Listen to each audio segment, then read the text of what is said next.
AGS allies and caregivers. You're listening to our podcast, The Rare Advocates, a caregiver-worthy and rare disease podcast brought to you by Aicardi Goutieres Syndrome Advocacy Association, where we update you with the latest news and conversations around Aicardi Goutieres and rare diseases.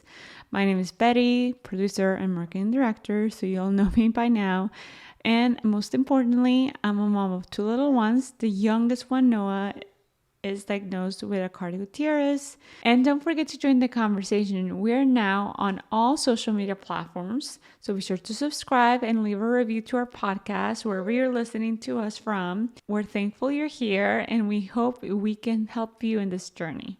In today's episode, we have Jonah, who will be sharing his story. And Jonah, how are you doing today? I'm doing wonderful, thank you. So Jonah, how old are you? I am 25 years old. My son, like other kids who have AGS, some of them were diagnosed a lot earlier than you were. It's such a special occasion to sit down with you and you can tell us everything from your point of view. So if I recall correctly, you were diagnosed when you were 10 years old? Yes, correct. Correct. I was diagnosed when I was 10. Yeah. And where do you live? I live in New Jersey. I was born in Cincinnati, Ohio, and we came here when I was a little kid. I don't like the cold weather here, but it's New Jersey's pretty cool. You know. Wonderful. I never been to New Jersey. So hopefully one day I'll go. And who do you live with? Do you live with your mom? I live with my mom, my dad, and my two brothers. I have two brothers. Okay. Are they older or younger than you? No, I'm the oldest, and they're younger than me.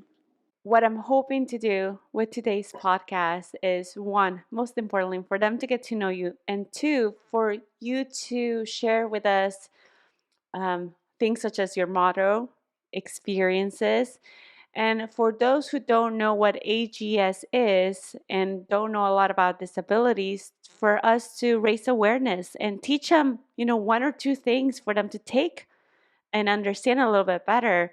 What does a typical day look like in your life? Like everybody else, I wake up in the morning, and then I get ready for the day, and then I have two jobs that I currently have right now.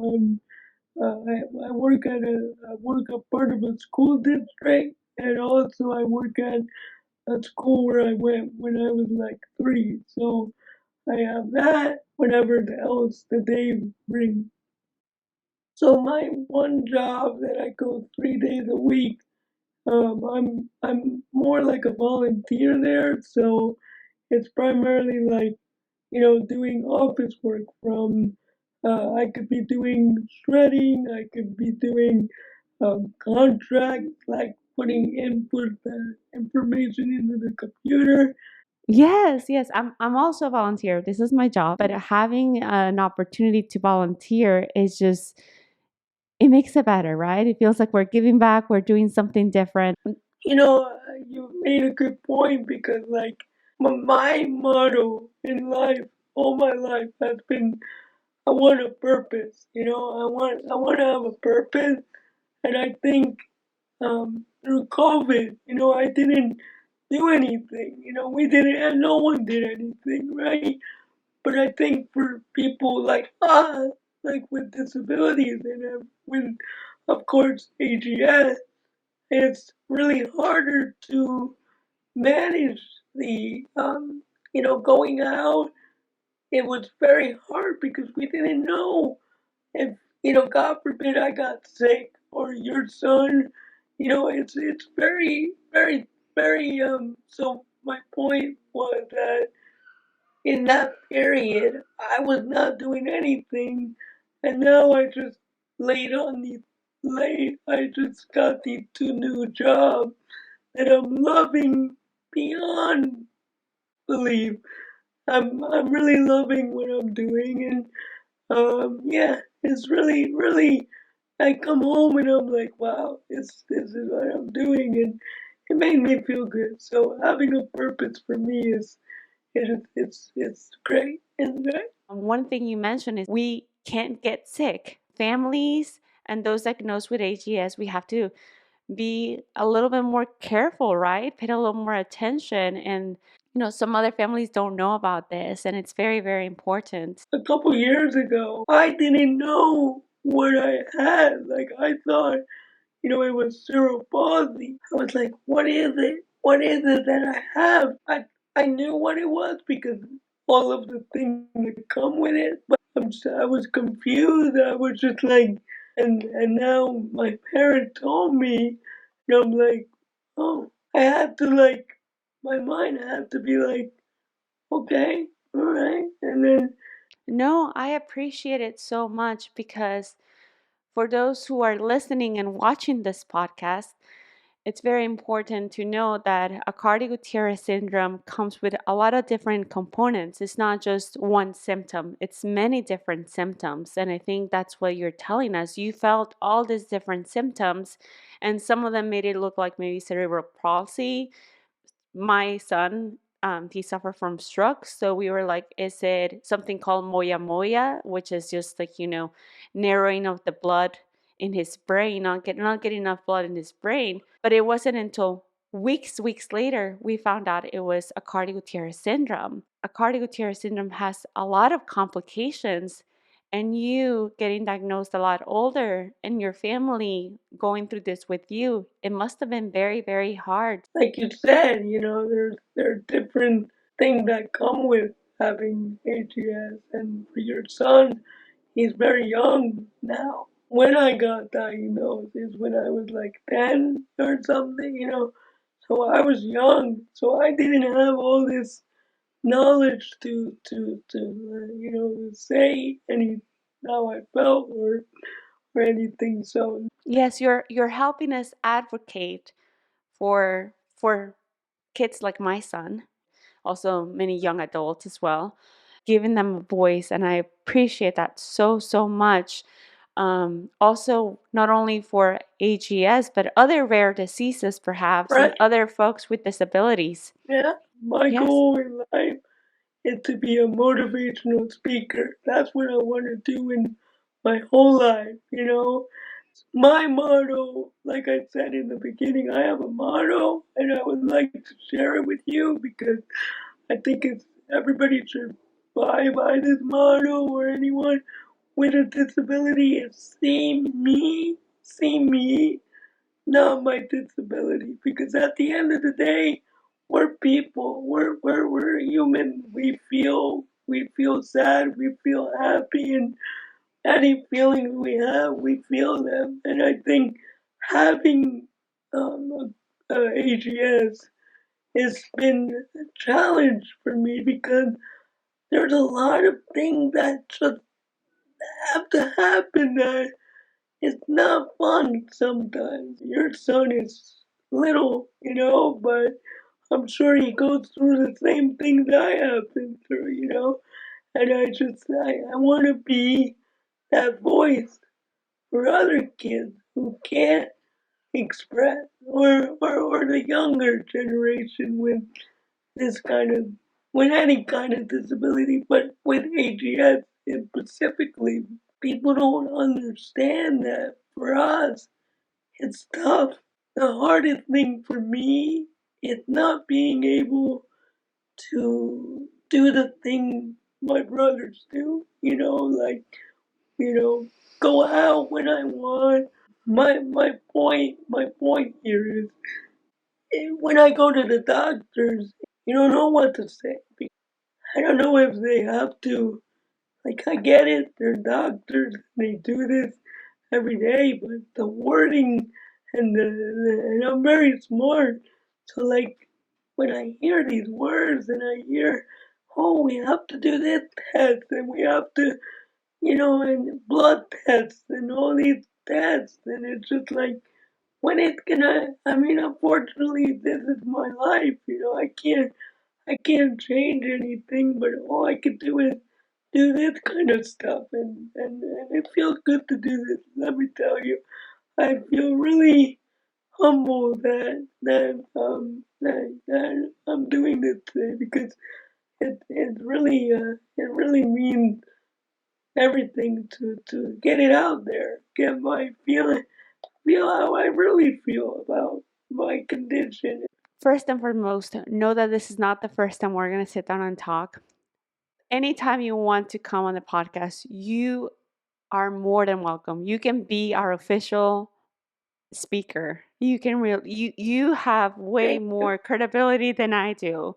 So so know that we are ready to listen, we're ready to learn so that we can advocate better for the kids and for the young teens and anyone Yeah, affected by this. It's very important.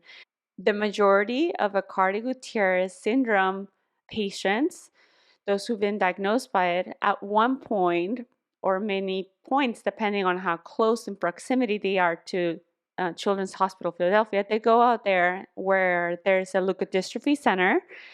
It's intense, like Jonah is describing. It's very intense.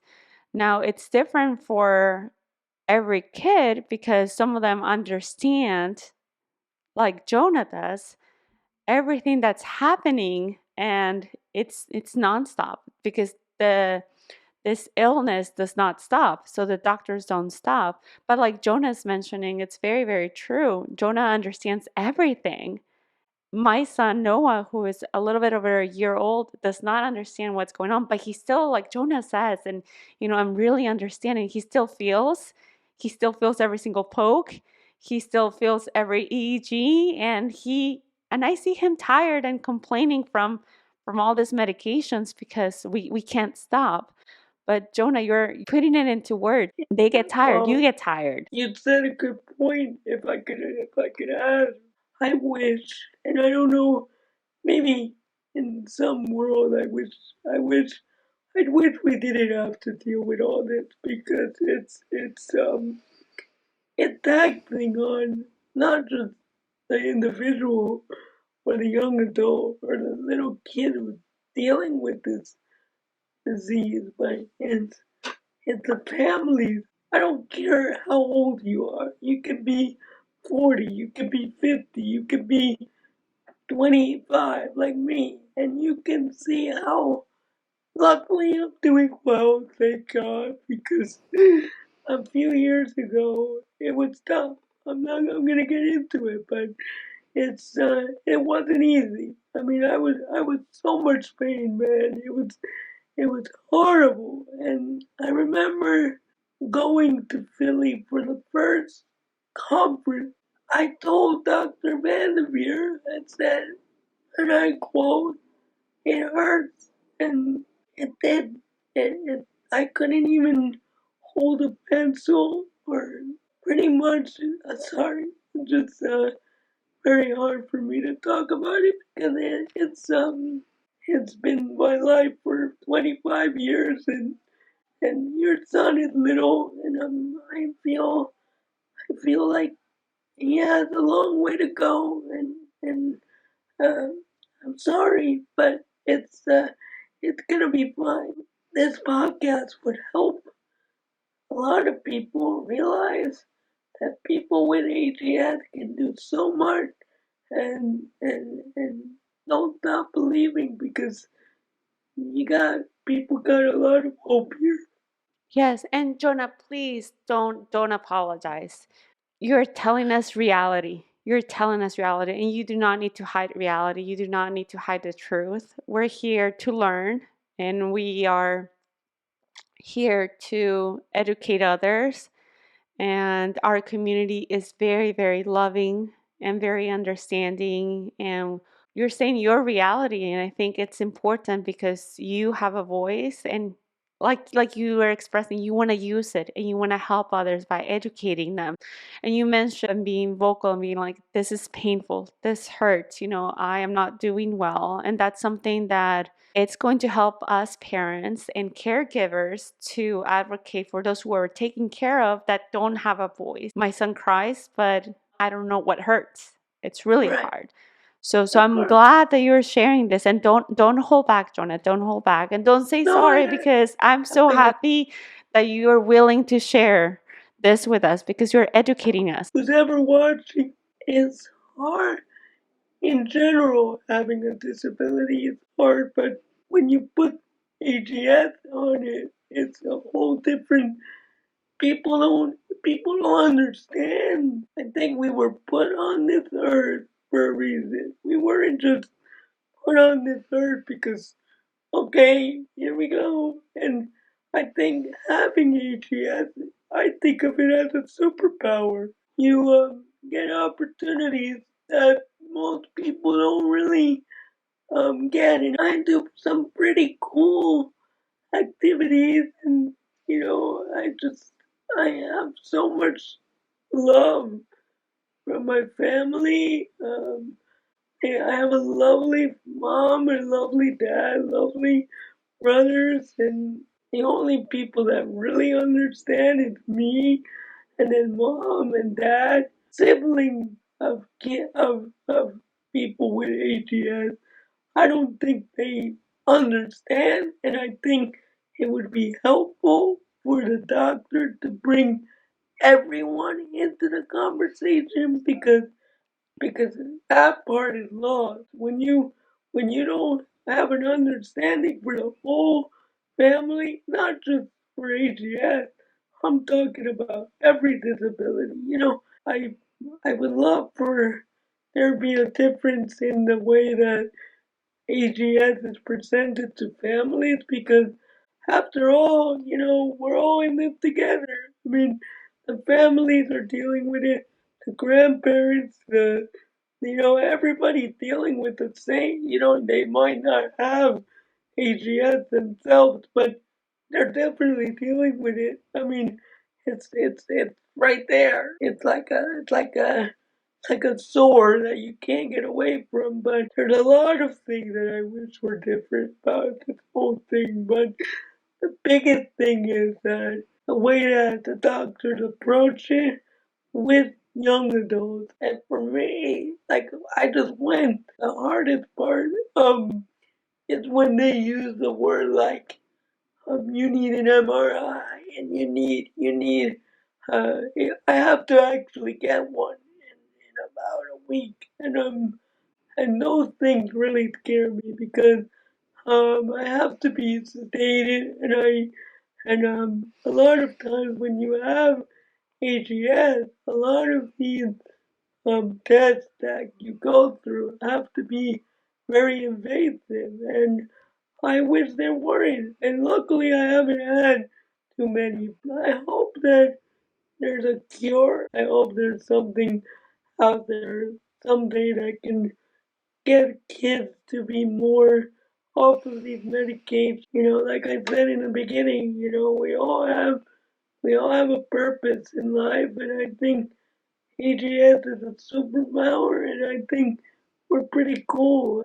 I'm grateful every day. No, you mentioned a lot of important information. One, I understand where you're coming from about families needing to be a little bit more involved and educated. For us is, having to sit down with the grandparents and really try to explain to them what's going on, because sometimes when we get asked, hey, how is the baby? We're like, he's not getting better. And it's really hard to explain to them that every day, it's different, and some days are really, really bad, and some days are just not as bad, but they're not necessarily good. So you're mentioning maybe an opportunity that we can advocate for is how do we educate families, whether it's like the siblings or uncles and aunts, that are also every day in the patient's life. I think that's important. Another point that you mentioned is doctors. How do we remind doctors to be more sensitive? Every test for the management and the little treatment that we have is very invasive.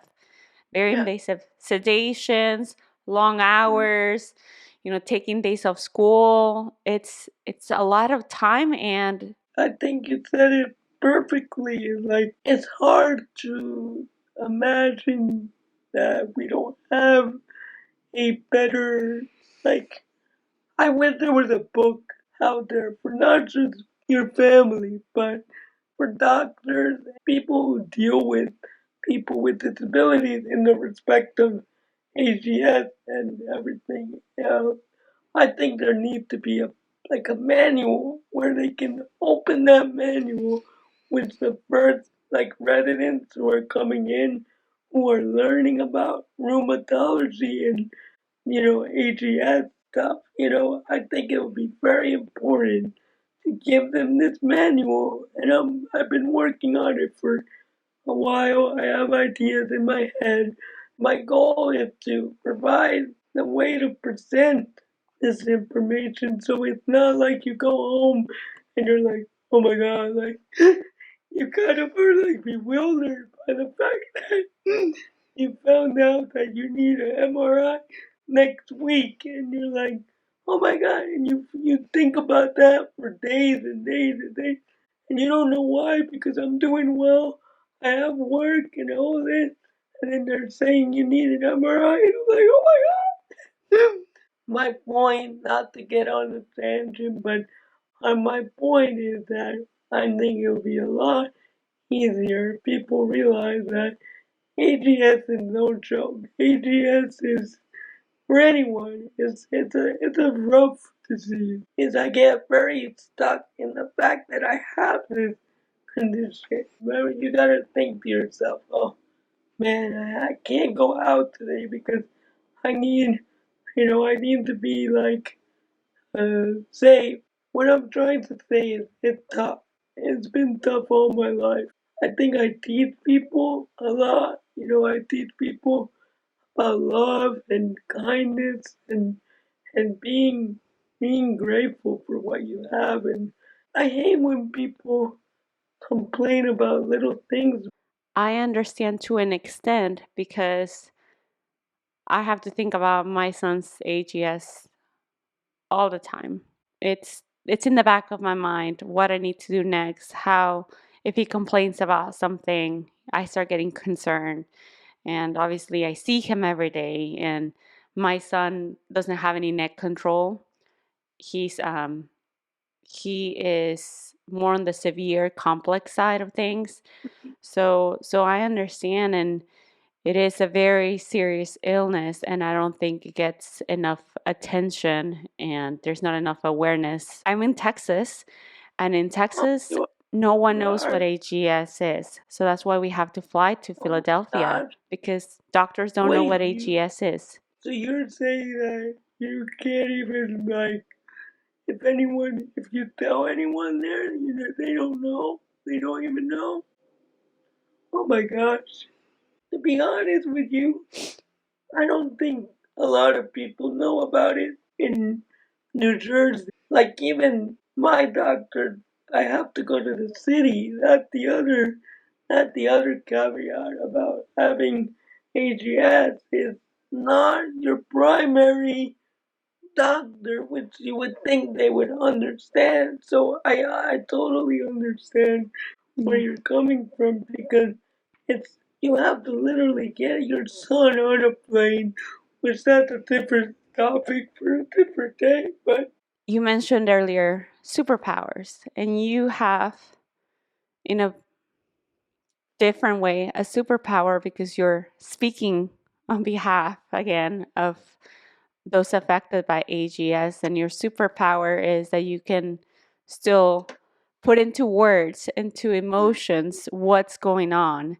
And I'm very, again, thankful you're doing this because I'm hoping that families, siblings, doctors, anyone in medical fields, which actually last week we found out a doctor wanted to learn more because he heard the podcast. So I'm hoping that doctor hears your podcast. Yes. And maybe he'll reach out to you someday. Oh, wow, that would be that. I think I could say this 100 times, but I think it's beautiful. I think it says a lot about the AGS community. I think there's not a lot of avenues more people with AGS.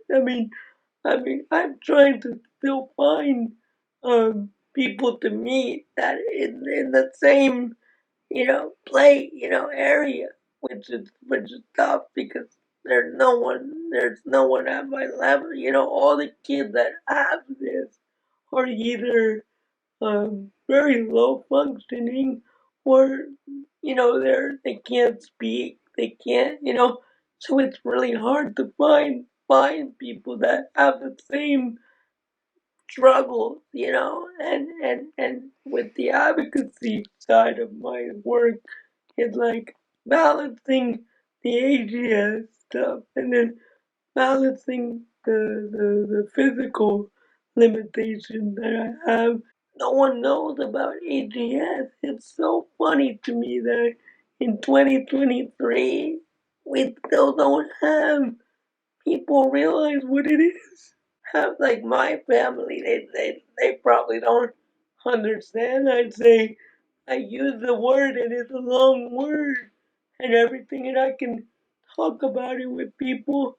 But this is where it needs to be talked about because this is where it gets out. Anything you do to get something, that's why it's called advocacy. You don't just do advocacy because one day you're like, oh, you need something to advocate for. This is what I want to do, and I'm so happy that you asked me to do this because I always wanted to have a voice, not only for the AGS community, but for people with disabilities in general. I think we're lost on that too. I'm here with Betty, trying to get the point out here that people with AGS have so much to give and so much to offer, and I think um, anyone listening to this today, I hope it will give a sense of hope for other families. Jonah, thank you so much for coming to the podcast today. We talked a little bit about a lot of things. So I hope this is the beginning of an ongoing conversation and that sometime soon we schedule a second podcast where you can come and we can continue these important conversations because you are one of the most important voices that we have, and we need to learn from you, and we can have these conversations, and we can have maybe audience be involved and ask us questions and we can answer them. I think that would be a good opportunity, right? Maybe they can ask very specific questions like how do we talk to family? What would you recommend? And so forth. So one more time, I wanted to thank you so much for coming to this podcast. It was my pleasure to be a voice, like you said. At the end of the day, we're human beings. We're not different in any way. We have that. We have AGS, that's there, but at the end of the day, we're different, and we're all the same. And I'm just honored that we could do this today. So thank you so much. Yes. And like you said at the beginning of the podcast, we're getting to know Jonah. We're not getting to know just AGS. We're getting to know Jonah, and I think that's very important. So with that said, thank you so much for everyone that's listening, and I hope you subscribe.